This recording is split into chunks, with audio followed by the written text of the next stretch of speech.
देवेंद्र फडणवीस एक धाडसी आणि धडाकेबाज नेतृत्व आहे, ज्यांनी महाराष्ट्राला जे स्वप्न दिलं ते पूर्ण केलेले आहे।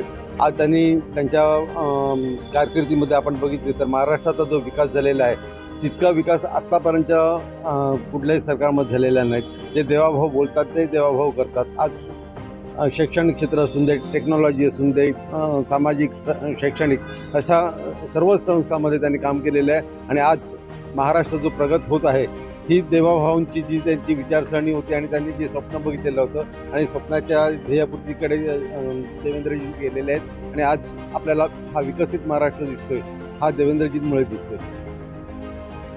काँग्रेसने गेली इतकी वर्ष देशावरती राज्य केलं, महाराष्ट्रात त्यांचं सरकार होतं आणि वोट चोरी ही वोट चोरी कशी असू शकते?